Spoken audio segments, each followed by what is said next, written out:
마태복음 13장 31절부터 43절 말씀입니다.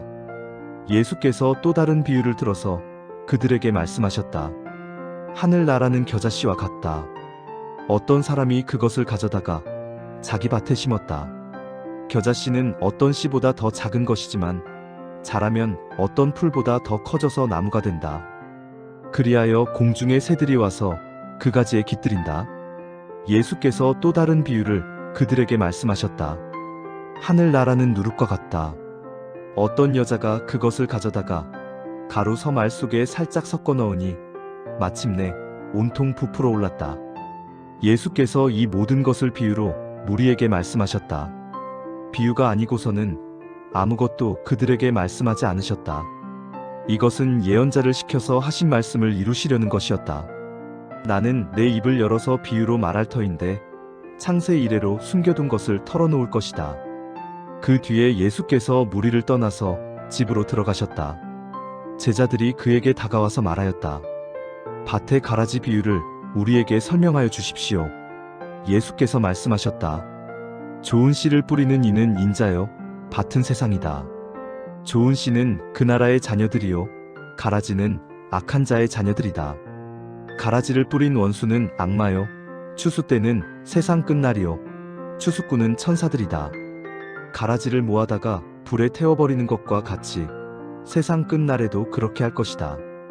인자가 천사들을 보낼 터인데 그들은 죄짓게 하는 모든 일들과 불법을 행하는 모든 사람들을 자기 나라에서 모조리 끌어모아다가 불아궁이에 쳐넣을 것이다. 그러면 그들은 거기서 울며 이를 갈 것이다. 그때의 의인들은 그들의 아버지의 나라에서 해와 같이 빛날 것이다. 귀 있는 사람은 들어라. 작년 말에 어떤 대학에서 AI를 활용해서 부정행위를 저질렀다는 보도가 크게 나온 적이 있었죠. 당연히 이는 한 대학의 문제가 아니었습니다. 그리고 몇 명도 아니고 수십 명씩. 이에 대해서 참 많은 이야기가 나왔죠. AI를 활용하는 어떤 교육의 방향을 다시 고민하고 설정해야 된다라는 의견부터 이때까지는 하지 않아도 되었었던 AI에 대한 가이드라인이 필요하다는 말도 나오고 여러 가지 말이 나왔습니다. 그러나 사실 지금 AI와 교육에 대한 이야기를 하려는 건 아닙니다. 학생들이 그것이 잘못인 줄 몰랐을까? 하는 질문을 해볼까 해요. 제 개인적인 견해로는 보도에 나온 몇몇 대학의 문제가 아닐 겁니다. 사실 거의 모든 대학에서 일어나는 문제겠죠. 뭐 대학뿐이겠습니까?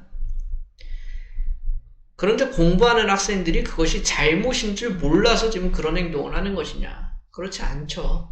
부정행위를 하지 말아야 한다는 것 정도는요, 너무 어릴 때부터 배워오는 사실입니다.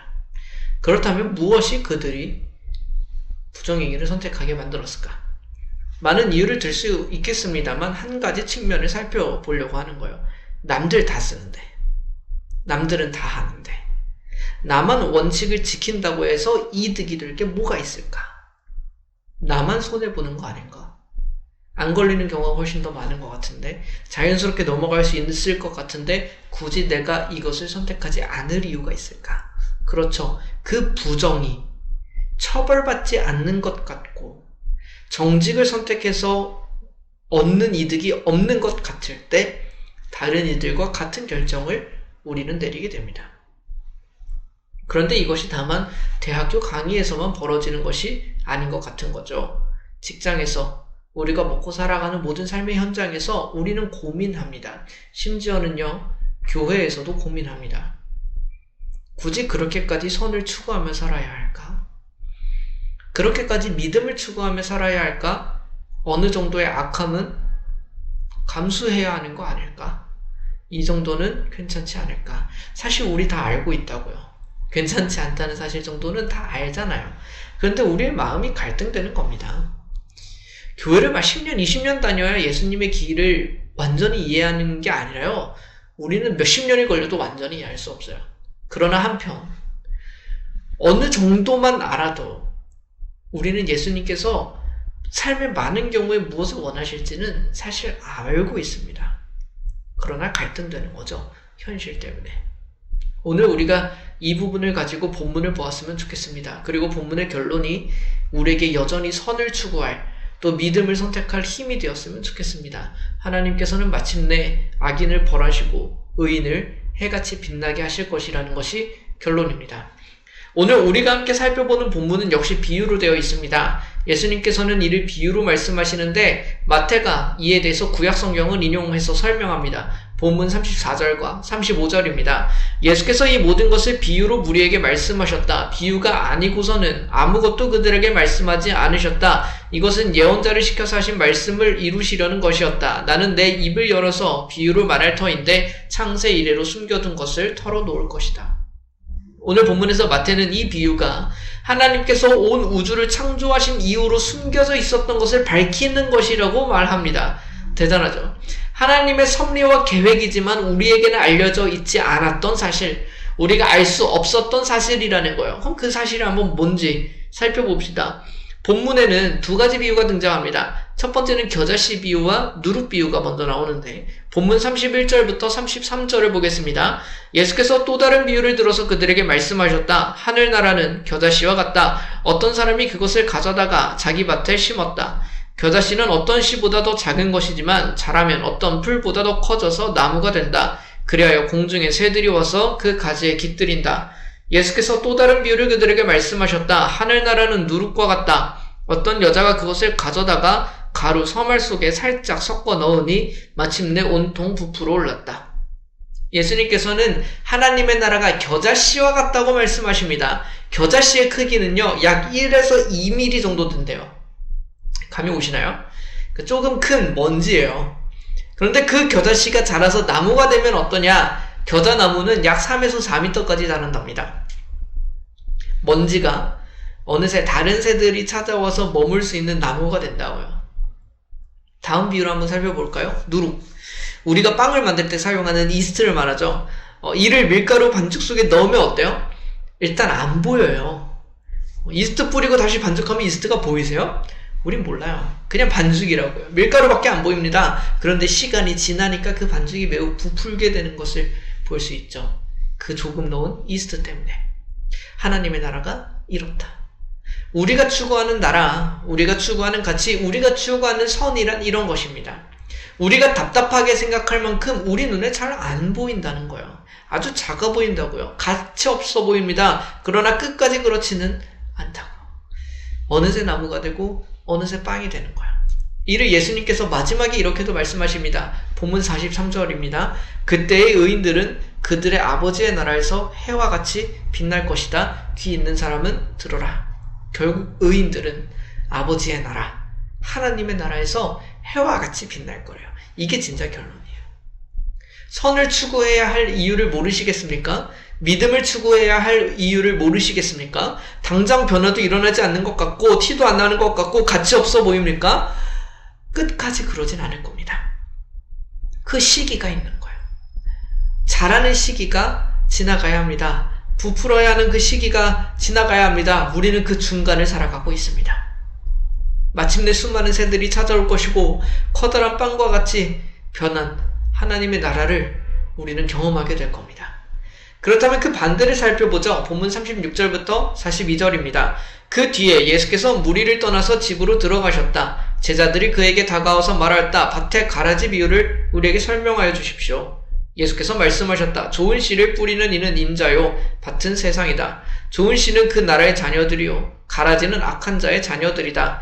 가라지를 뿌린 원수는 악마요, 추수 때는 세상 끝날이요, 추수꾼은 천사들이다. 가라지를 모아다가 불에 태워버리는 것과 같이 세상 끝날에도 그렇게 할 것이다. 인자가 천사들을 보낼 터인데 그들은 죄짓게 하는 모든 일들과 불법을 행하는 모든 사람들을 자기 나라에서 모조리 끌어모으다가 불아궁에 쳐넣을 것이다. 그러면 그들은 거기서 울며 이를 갈 것이다. 본문 24절부터 30절의 내용, 앞에 본문이죠. 그 본문을 보면 예수님께서 앞서 좋은 씨를 뿌리는 사람의 비유를 해주시는 것을 우리가 보게 됩니다. 이를 제자들이 밭의 가라지 비유라고 부르고 있는데 이제 이 예수님께서 이것을 설명해 주시는 거예요. 앞서 본문을 통해 이 비유의 이야기는 보셨을 거라고 생각을 하는데, 만약에 그렇지 않더라도 이 설명을 먼저 들으시고 앞의 비유를 찾아보셔도 뭐 큰 문제는 안 될 것 같습니다. 예수님께서는 각 비유에 등장하는 요소를 설명해 주십니다. 좋은 씨를 뿌리는 이는 인자, 곧 예수님 자신을 말씀하시죠. 밭은 세상이고 좋은 씨는 하나님 나라의 자녀들이래요. 반대로 가라지는 악한 자의 자녀들이래요. 그 자녀들을 세상에 보낸 가라지를 뿌린 자는 악마고, 추수 때는 세상의 끝날, 추수꾼은 천사들을 의미한다. 각 요소가 무엇을 의미하는지를 이해하면 이 비유의 결론은 더더욱 명확합니다. 하나님께서 결국 마지막 때에 죄와 불법을 행하는 모든 사람들을 멸하실 거라고요. 그들은 거기서 울며 이를 갈게 될 겁니다. 이것이 예수님께서 최후의 날에 대하여 말씀하시는 장면이에요. 정말 죄가 처벌받지 않는 것 같습니까? 불법을 행하는 것이 더 유익일 것 같습니까? 때로 적어도 우리가 살아가는 지금 그렇게 보일 때가 있습니다. 그러나 지금 그렇게 보인다고 앞으로도 그러리라는 법은 없습니다. 예수님께서는 단호하게 말씀하시죠. 그 모든 것을 태우기까지 주님은 모두 벌하실 겁니다. 우리가 왜 살아가는 삶 속에서 정의를 선택하기가 힘들고 선을 이루기가 힘들까? 오늘 한 가지 이유를 살펴봤죠. 선을 통해서 오는 유익은 경험되지 않고 도리어 악을 통해 누리는 이익은 경험되니까 선을 행할 동기를 잃어버리고 힘을 잃어버리는 겁니다. 그러나 예수님께서 오늘의 비유를 통해서 말씀하시는 것은 분명합니다. 그것은 잠시 동안 일어나는 일일 뿐이다. 지금 우리가 경험하는 시간에만 해당되는 일이다. 이것이 영원토록 지속되지는 않을 겁니다. 마침내 심판의 날에 주님께서는 악한 자를 벌하시고 의인을 해같이 빛나게 하실 겁니다. 그렇죠. 우리에게는 예수님의 다시 오심으로 말미암아 경험하게 되는 하나님의 나라와 마지막 심판이 있음을 기억해야 합니다. 작아 보이고 티도 나지 않는 것 같은, 도리어 손해만 보는 그 선함을 추구하며 의의 길을 걷고 계십니까? 하나님의 나라를 꿈꾸며 계속해서 인내하며 나아가 봅시다. 주께서 우리를 기다리시고요. 주께서 우리를 칭찬해 주실 거고요. 마침내 큰 나무와 같이 평안을 허락해 주실 겁니다. 만약 마음의 흔들림으로 악을 선택하고 선을 포기하는 길을 걷고 계십니까? 하나님의 나라와 그 심판을 기억하십시오. 주께서는 결코 모든 불의를 그날에는 참지 않으실 겁니다. 우리가 살아가는 세상에서 판결이 나기 전에 처벌부터 하지 않듯이 단지 판결의 시간이 걸릴 뿐입니다. 결국 반드시 모든 악에 대한 처벌은 이루어질 겁니다. 길을 돌이키십시오. 다시 선을 선택하시고 의의 길을 선택하십시오. 이것이 우리의 진정한 복이 될 것입니다. 잠시 함께 기도합시다. 하나님 아버지, 우리 눈에는 하나님의 나라가 더디 오는 것 같고 선한 열매를 맺지 못하는 것 같고 악이 힘을 얻는 것만 같습니다. 그러나 주님께서는 여전히 우리에게 하나님의 나라가 이미 임하였으며 마지막 때가 가까이 오고 있음을 말씀하여 주시고 마침내 하나님의 자녀들이 높임받는 때가 올 것이며 불법을 행하는 자들이 심판을 받게 되는 때가 있을 것을 말씀해 주십니다. 여전히 연약한 마음을 가지고 나아가는 우리를 불쌍히 여겨 주옵소서.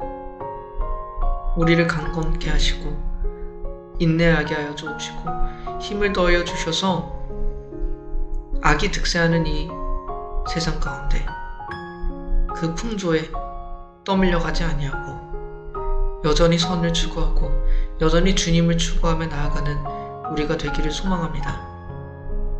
지금은 우리 눈에 안 보이는 것 같고 경험되지 않는 것 같아도 우리는 마침내 주께서 예비하신 그 상을 받게 될 줄로 믿습니다. 그 하나님의 나라를 소망하며 우리에게 주실 그 상을 소망하며 나아가는 여전히 선을 선택하는 우리가 되게 하여 주시옵소서. 주님께서 우리와 함께하여 주실 겁니다. 그 상을 받기까지 이 과정에서도 우리를 지키시고 우리와 함께 하실 것입니다. 그 믿음을 의지하여 여전히 선을 추구하며 나아가는 우리가 되기를 간절히 소원하며 예수 그리스도의 이름으로 기도드립니다. 아멘.